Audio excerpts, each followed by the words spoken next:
for me and honor for me to speak here in Israel, in this university, in this center, about such topic that connected with comparison of the results of Second World War and that period, very tragic period, and the new tragic war that is ongoing in Ukraine. And I will speak about Russian ideology and genocide elements in genocide speaking in Russian ideology, and I will speak about some legal issues connected to Russian annexations. Russian aggression in Ukraine has deep roots in Russian Nazi and imperial ideology, ranging from official to semi-official, and reflected directly or indirectly, for example, in school history textbooks and in state-controlled media. Key elements of this ideology are the ideas of great Russian nation, divided Russian nation, equal in scope to Eastern Slavonic language family, denying the very right to exist for Ukrainians and Belarusians.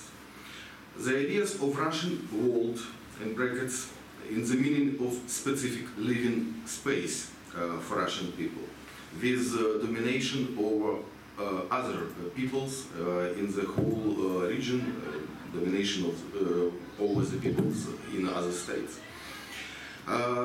Ideas of the right of Russia to define, represent, and defend with any means of the interests of fellow countrymen abroad who are not citizens of Russia but have Russian ethnic roots or speaking Russian language.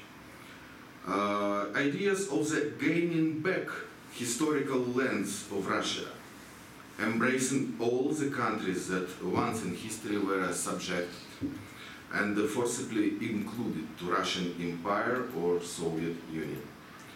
Ideas of the right of Russia to represent interests of all peoples with Eastern Orthodox religious tradition, and etc., etc., etc. These anti-human ideas resulted in consistent lingual, cultural, physical genocide of Ukrainians during the last 2 centuries. And this year, these ideas were embodied in the new idea of the final solution of Ukrainian question. This idea very close, and even everybody can understand how close the formulation to the Endlösung der Judenfrage, the final solution of Ukrainian question. The proclaimed aim of the Russian invasion is denazification, a cynic abuse of the known term.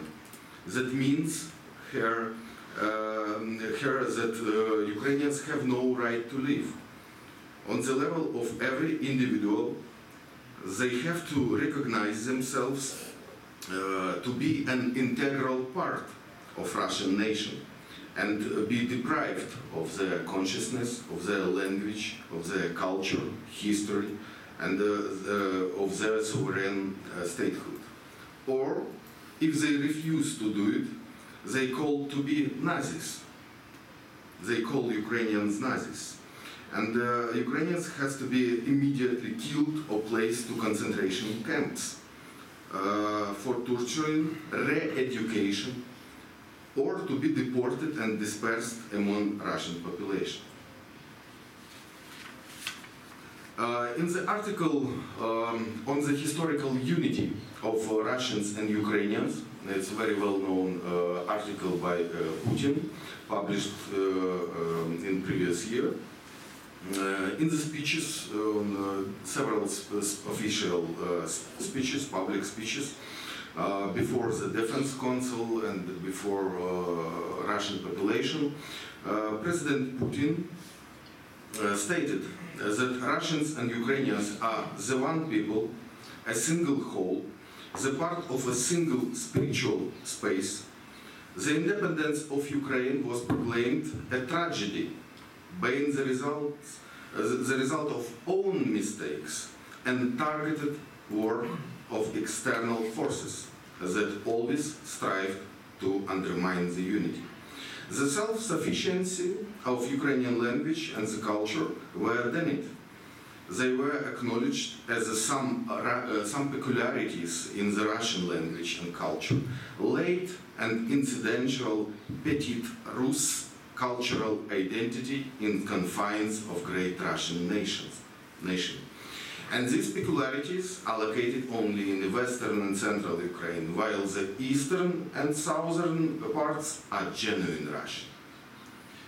The sense of the historical process, in Putin's words, the sense of historical process in the Eastern Europe, proclaimed to be restoration of medieval state of Kievan Rus and of Russian Empire and Soviet Union. And that means, in Putin's opinion, reintegration and unification of Russians, Ukrainians, and Belarusians. Putin stressed that it never was a historical ground, it could not exist and will never exist a ground for a separate Ukrainian people formation. And Ukrainian nation, Ukrainian people is artificial. Putin anew repeats indirect but absolutely clear assertion. Those in Ukraine who consider themselves to be Ukrainians are simply Nazi and pose principal threat to Russia. Preserving and supporting of national culture in Ukraine, he proclaimed to be effectuation of the weapons of mass destruction against Russia. And the result, instead, could be the destruction of the Ukrainian state. Genuine sovereignty of Ukraine is possible only in partnership and in confines of Russia. Ukraine, in essence, never had the stable tradition of own statehood. And now it has no such a statehood. Putin claims the very existence of Ukraine and other post-Soviet states to be a tragic mistake and illegitimate, for it a separation apart of a single people from a common whole, a dangerous fantasy. At the same time, it is stated that contemporary Ukraine is in the full the creation of Soviet Russia. Ukraine has no historical grounds for its eastern and southern regions and obtained them illegally and for expense of historical Russia. It is a robbery, a crime against Russia, and Russia is ready to take parts of Ukrainian territory forcibly. And now, as Putin asserted, Ukraine has illegitimate government resulting from coup d'etat. It transferred under the full external governance. It is chronically weak. It has chronically weak state institutes, and it is the state of voluntary hostage of someone alien geopolitical will. In the state of civil war, it's just a failed state, a territory controlled from outside. But Putin, at proclaiming the so-called special military operation, not so much told about Ukraine, calling it territory adjustment to our borders. But he spoken about the geopolitical struggle with the West, without any care about Central and Eastern European countries, their statehood and very existence of peoples. I will add the Vice Secretary of the Defense Council of Russian Federation, the ex-President of Russia, ex-Premier Minister of Russia, Dmitry Medvedev, claimed before the new escalation in this year, Ukraine has no value on the line of direct confrontation between Western forces including potentially one confrontation with our country. There are no fools to fight for Ukraine, and it is pointless for us to deal with vassals.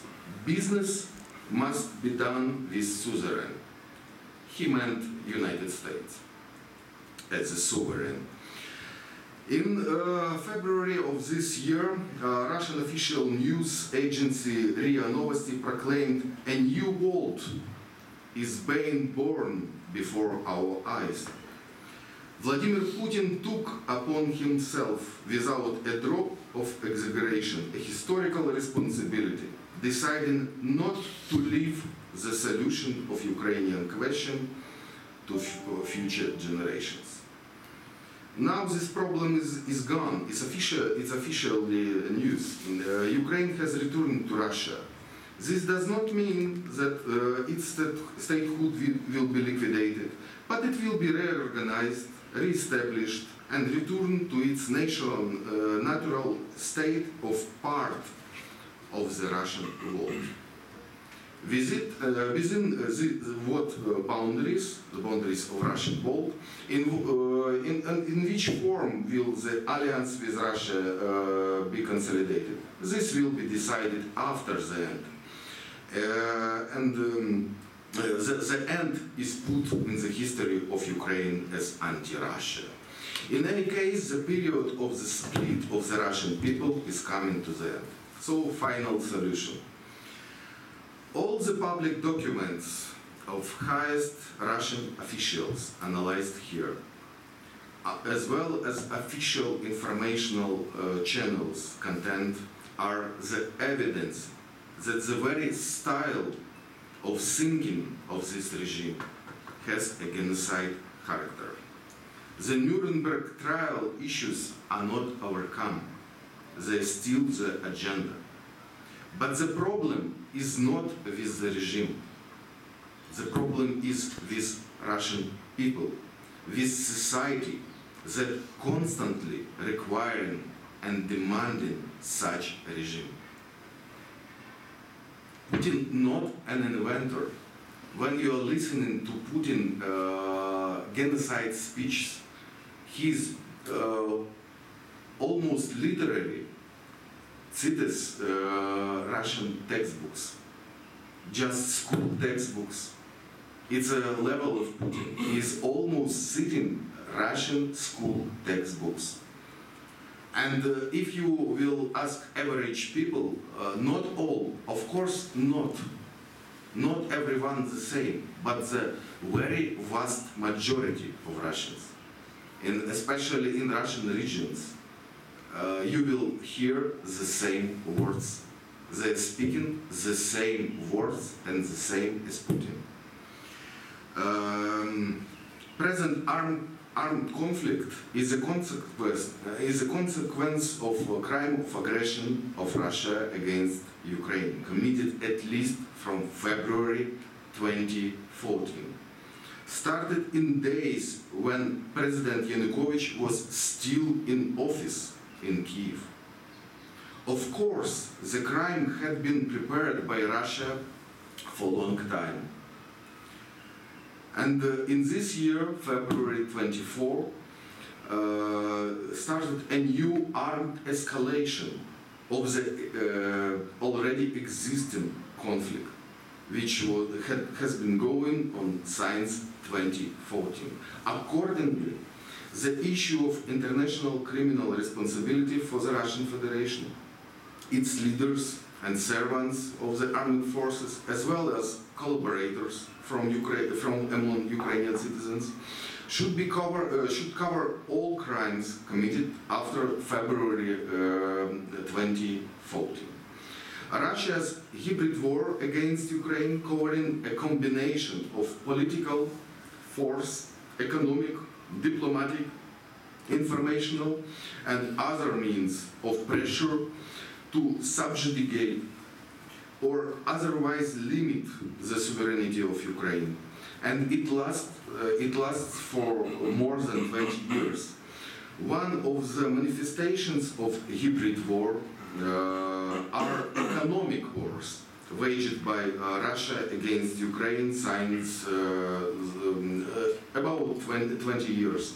Especially the economic pressure to compel Ukraine refuse from the ratification of association agreement with European Union. All manifestations of hybrid war must be taken into account when developing projects to counter the aggressor and bring him to justice. I will not. I will cut myself and not speaking about qualification of annexation of Crimea, and even maybe not about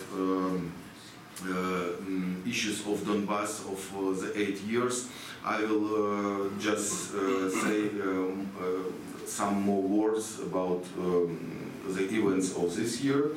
The so-called entering of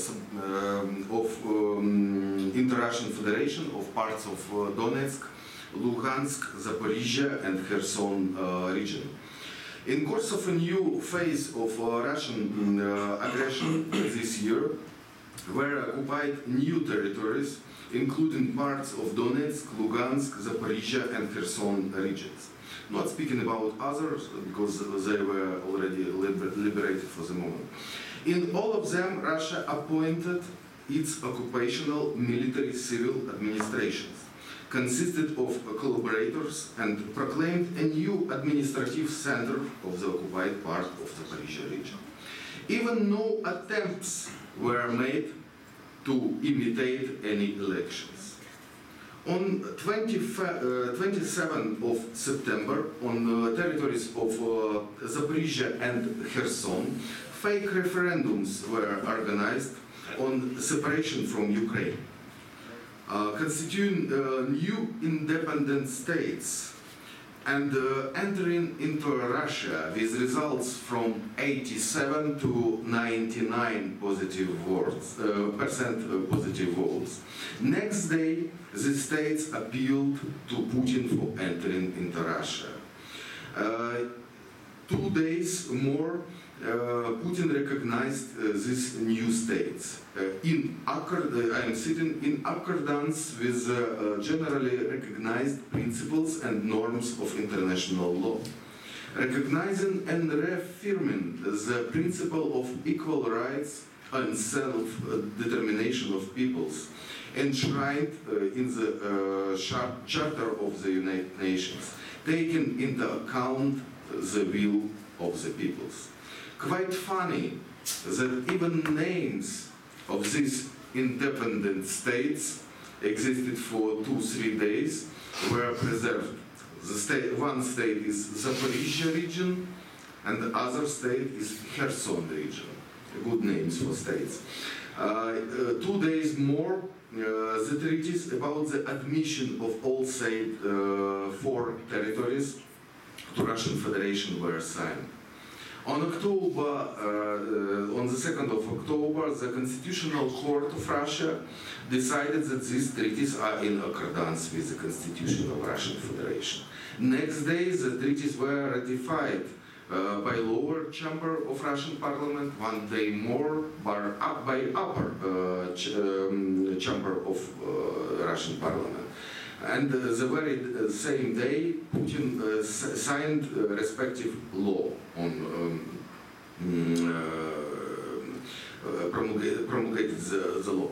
As was pointed in the law, the ground of the action is a free and voluntary expression of the will of 4 people, respectively: Kherson people, Zaporizhia people, Donetsk people, and Lugansk people.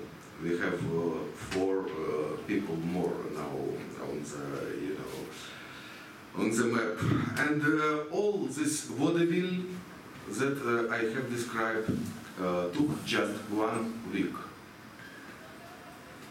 Nobody even tries to do something seriously. He is messing not only with Ukrainians, he is messing with all world. And I have to conclude. I see that I cannot speak eternally.